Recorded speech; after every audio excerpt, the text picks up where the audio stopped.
I stared up at the sign above the tattoo studio on Leith Walk, worrying my lip between my teeth. There was nothing for it. I had to open the doors and step inside. I blew out a deep breath until my lips formed a disgruntled pout. The sign for Incarnate was painted in bold font across a long panel of glass above its door. The two large panels of glass on either side of the glossy black door were covered in pictures of tattooed limbs, artwork, and bold red and purple signs that screamed, "Tattoos, piercings, tattoo removals," at the passing public.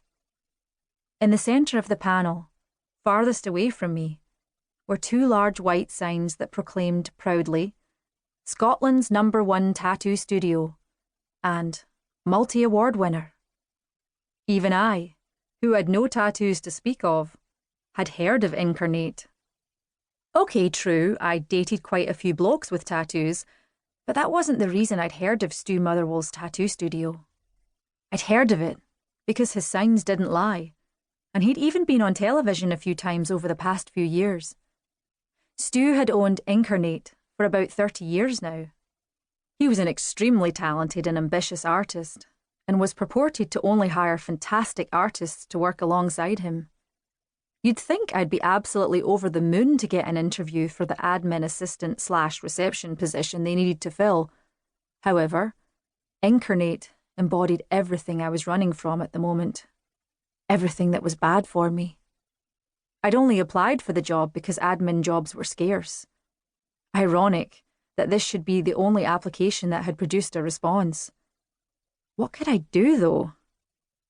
I crossed my arms over my chest, my eyes glued to the sign "Tattoos." I'd had to get away from Glasgow, and I had nowhere to go. Edinburgh was the only place I knew well enough to feel comfortable moving to, and it was expensive as heck. The hotel I was staying in was really a hostel, and I couldn't afford to stay even there that much longer. Although I had enough in my savings for 2 months' rent on a really crappy flat, I wouldn't get a lease until I found a job. I needed to eat, and I needed a roof over my head. As Gran used to say, beggars can't be choosers. Letting my hand fall to my sides, defensive posture wasn't really a good way to start an interview.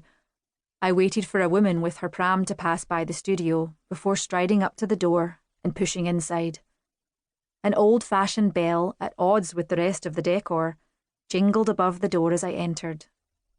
My low-heeled boots sounded loud on the expensive-looking white-tiled flooring. It was shot through with chips of silver mosaic pieces and was more elegant than I would have expected for a tattoo studio. For a few moments, I eyed the rest of the interior. It was like a typical tattoo studio, but less grungy. The main room was large and spacious.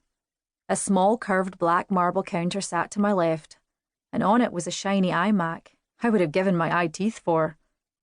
Behind the counter was a massive closet I couldn't miss because its door was open, revealing a chaotic mass of files on the shelves inside. Opposite the counter, on the other side of the room, was a huge, well-worn black leather L-shaped sofa that looked really comfy. A glass coffee table was positioned in front of it, with a scatter of magazines on it, and what looked like a bowl of shiny wrapped toffees. Directly ahead of me was a mini gallery of sorts. The walls were white, and nearly every inch of them was covered in tattoo concepts. The only walls that had been left bare were the partition walls placed here and there throughout the space.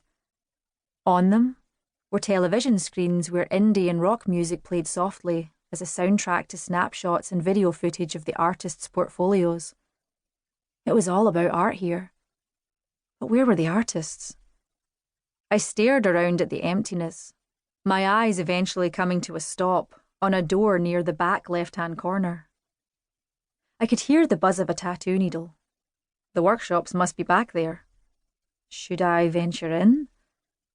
I hesitated, only to be shuffled forward by someone attempting to open the entrance door. Moving out of the way, I gave the young man an apologetic smile. "All right." He nodded at me in greeting before swaggering over to the counter. He hit an old-fashioned bell a few times. "Ah, okay." A few seconds later, A figure appeared in the doorway at the back. A huge, hulking beast of a figure. I stared open-mouthed as he moved toward us, and slowly, recognition hit me. The greying beard and long wiry hair, the jolly grin, and crinkles around the blue eyes. Nope, not Santa Claus. Stu Motherwell.